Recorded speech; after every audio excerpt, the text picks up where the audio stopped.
at the end of yesterday's episode. We had just cut this little groove in here with our razor saw, and I was talking about CAing this blade into this slot. But since then, I've thought about it, and I was thinking maybe I'd be better off having to sort of taper this similar to this, maybe not quite that much, but it would make it smaller and easier to get it into places if it was tapered. I mean, that's the whole idea of this. It's to have it so that it's a whole lot smaller than this. Yeah, so I think that's what I'm going to do. I should be able to taper it and still maintain most of this crack. And then maybe what we should do is take and cut this down to maybe half its width.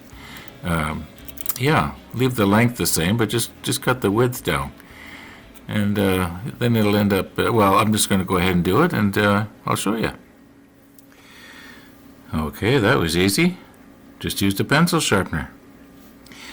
Now let's see if we can get this blade into that crack and see where we should cut it down. Well, actually, I don't think I need to. I can pretty well eyeball where it's going to come.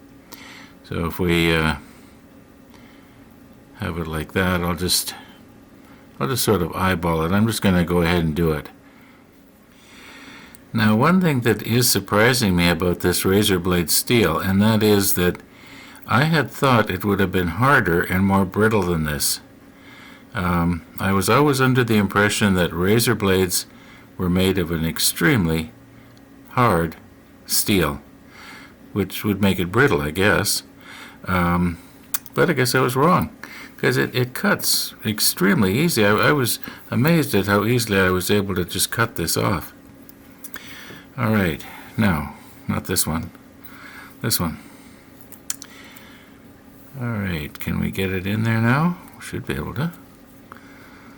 Don't know why I'm asking. Guess I feel the need to be talking all the time. There we go. Oh, I don't want to dull it either. There shouldn't be anything in there that's going to dull that. That's just soft cloth. Okay. Something like that might be good. Maybe just work it just a little bit higher up.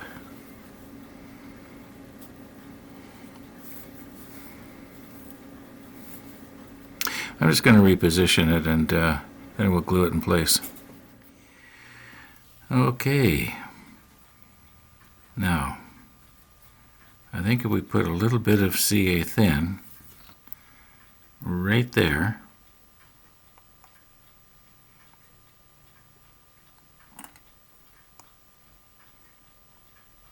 that should wick its way in. I don't want to get it on the blade itself, like I mean on the sharp part of the blade. Maybe I should be using another applicator that'll put it on a little heavier.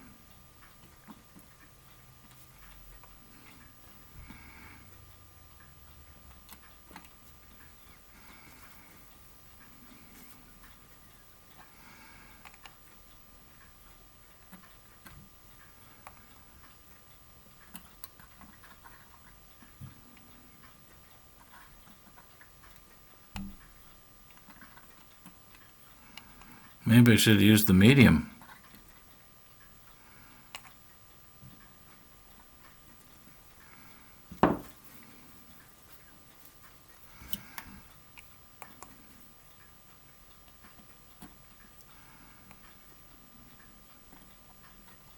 There, that should be good.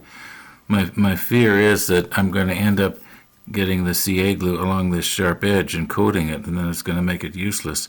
Now, what are we going to do about this little point here? Should I maybe pass that over the grinder and just, my whetstone, and just sort of get rid of that little burr that seems to be on the end there? You can probably see it better than I can.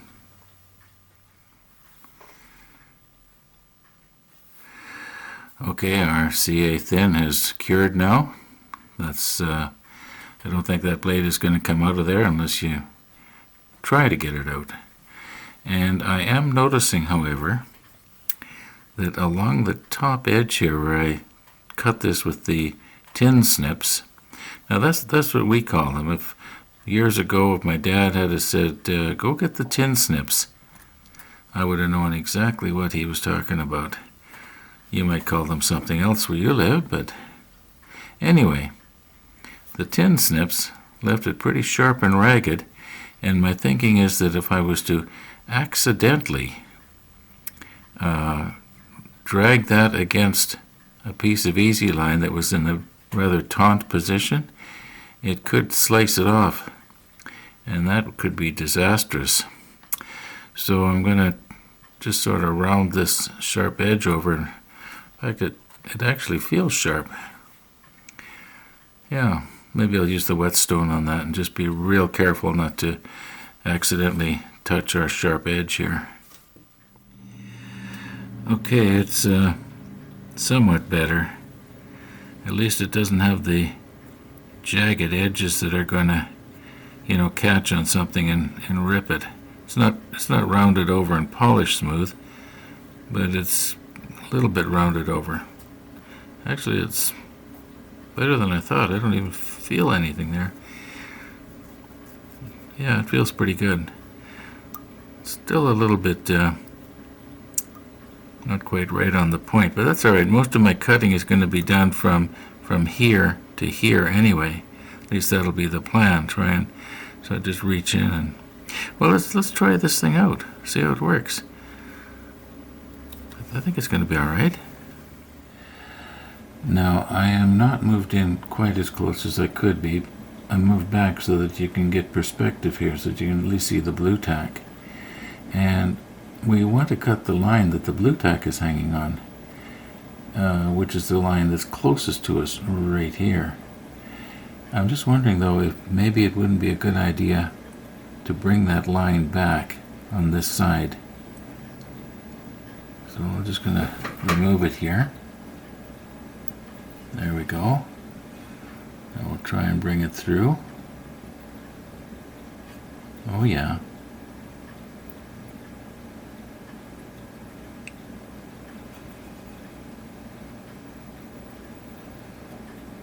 Now, can I let go of it without it popping back?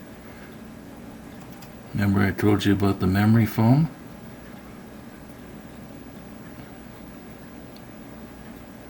Okay, get it on this side now. Now I can grab hold of it here. Pull it down, there we go.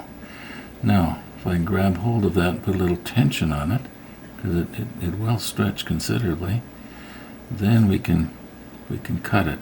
Okay, I'll move in as close as I can get. Okay, let's try and grab hold of this so we can put a little bit of tension on it. What's happening there? It's slipping in the tweezer. I can't quite get it the right angle, I'm sorry. Okay, if you think this is frustrating for you to watch, trust me, I was frustrated. I could only see this thing with one eye at a time.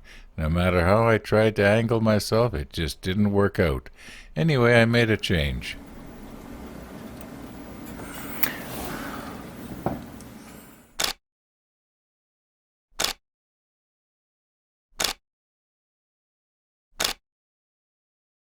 I've had to move you over onto the other side, and the reason being is that the camera lens, front of the lens, was right where I had to look. Let's try this again. There we go. You probably got to see it better than I did, but I hardly had to put any pressure on there, just cut it right off.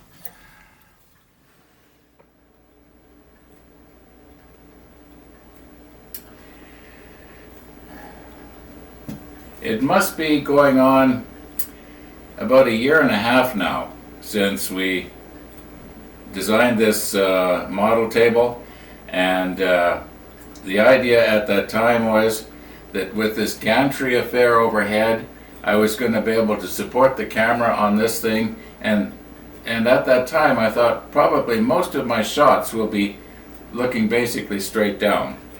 Well, it wasn't too long after that I realized that one of the most convenient ways to do it is to have the camera, which right now is over there, mounted on something so that I could,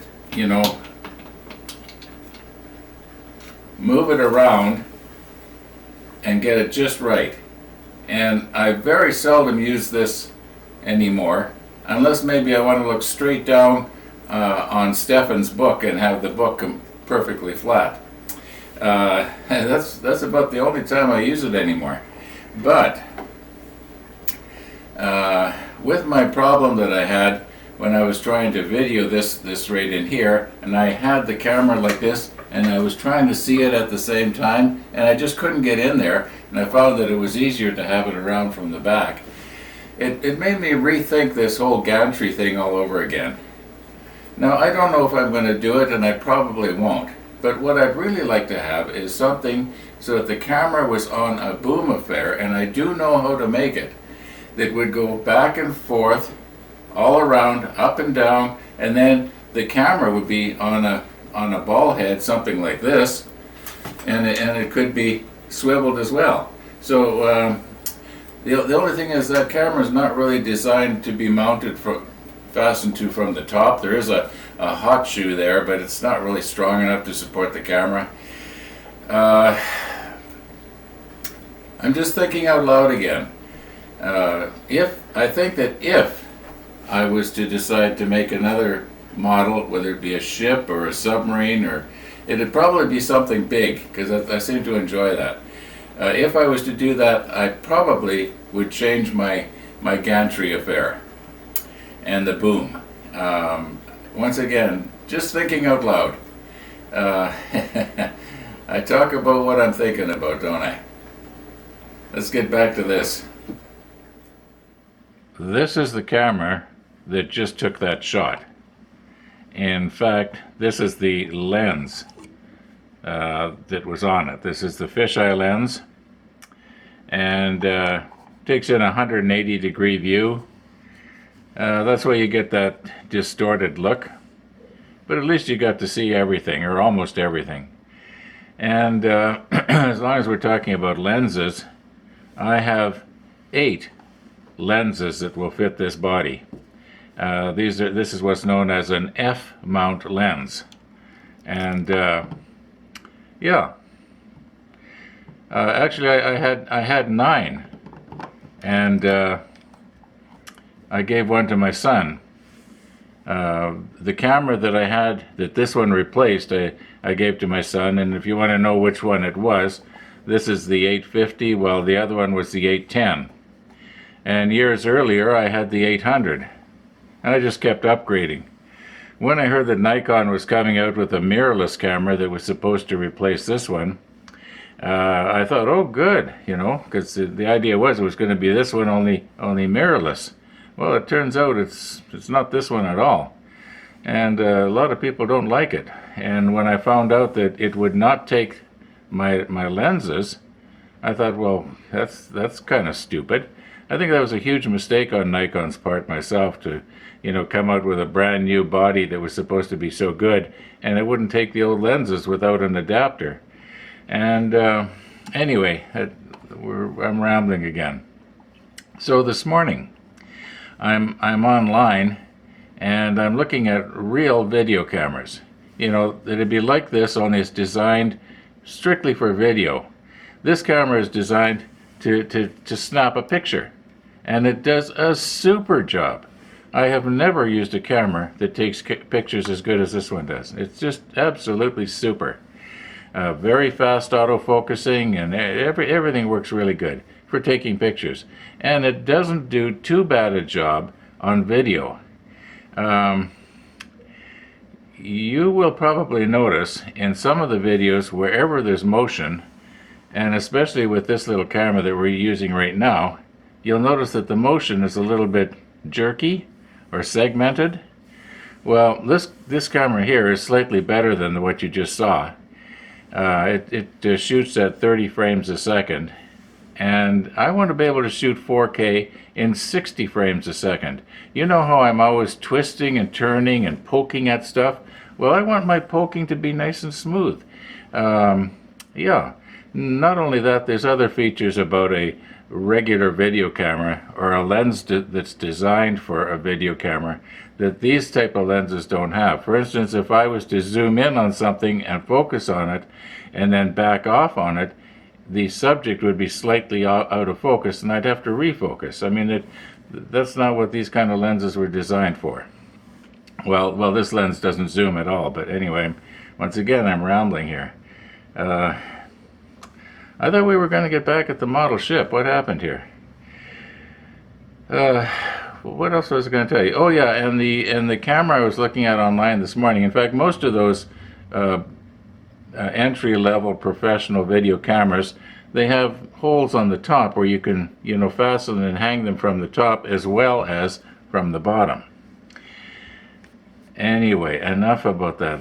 Probably most of my viewers could care less about cameras. They want to see if I can get the rest of that Easy Line installed. So let's see if we can get another little bit of Easy Line done here before we have to end this video today. Mind you, it's not even noon yet.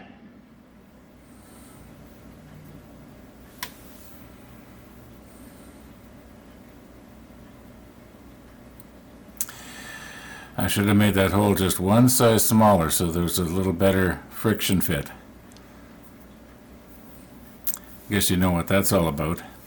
Well, this piece of wood, as best I remember, it's a piece of wood from my brother-in-law's apple tree. From when I was turning pens. I turned some pens from this wood. It actually looked pretty nice.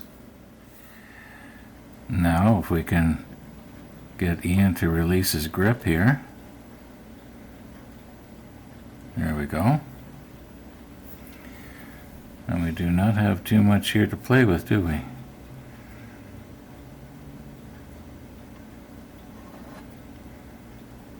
So I think we'll just have it just very lightly fastened right about there. So one will go there, another would go here, and another would go here. You remember there's going to be 3 coming down from this outrigger. Which reminds me, nobody yet has replied as to what they thought this lower portion was. Was it to stand on, or did just everybody agree with me? And anyway, it doesn't matter. Okay, I think we just touch a little bit of CA thin, maybe, just right there where the bottom of the loop is around that rail. How would that look? Or should it maybe go a little bit further back yet? Or maybe should it be coming from the outside?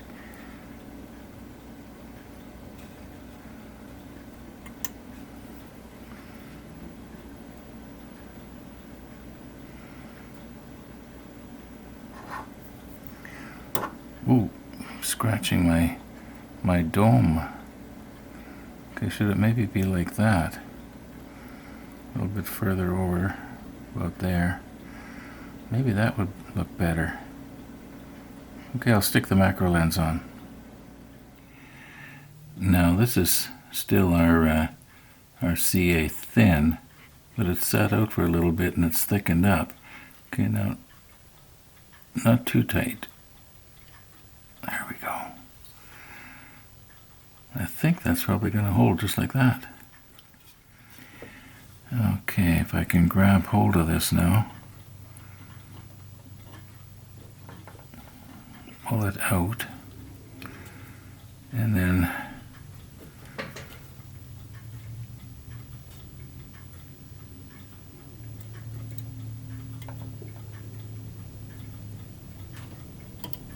there we go.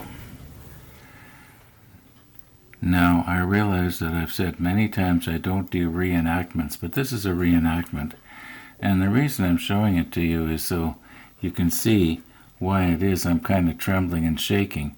I'm trying to shoot around this round thing here, or reach around this round thing, grab hold of the loose end, and I'm holding the knife with my left hand, and I'm right-handed, so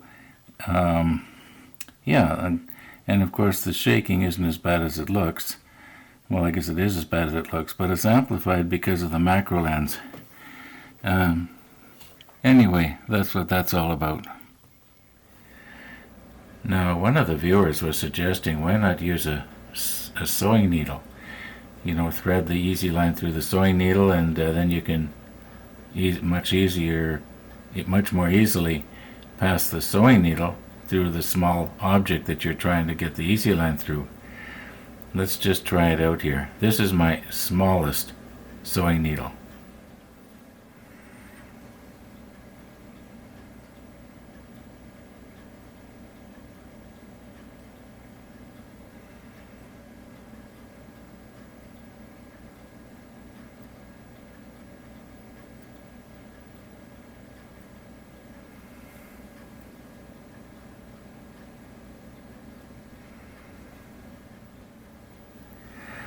Now I have left the sewing needle in the clothespin because it's easier to hold on to.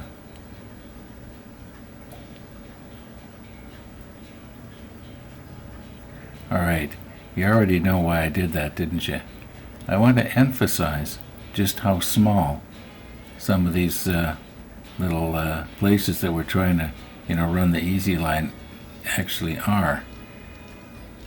That even the small sewing needle won't go through.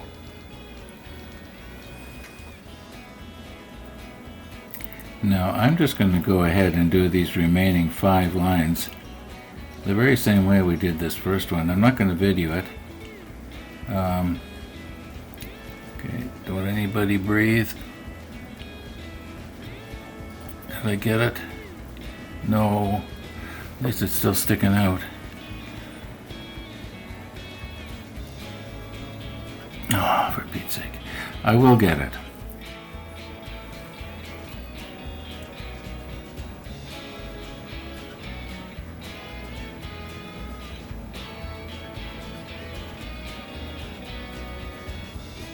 Like I said, I will get it. And when we see you tomorrow, well, I hope to have the other 5 on. Thanks for watching, and all being well, we will see you tomorrow.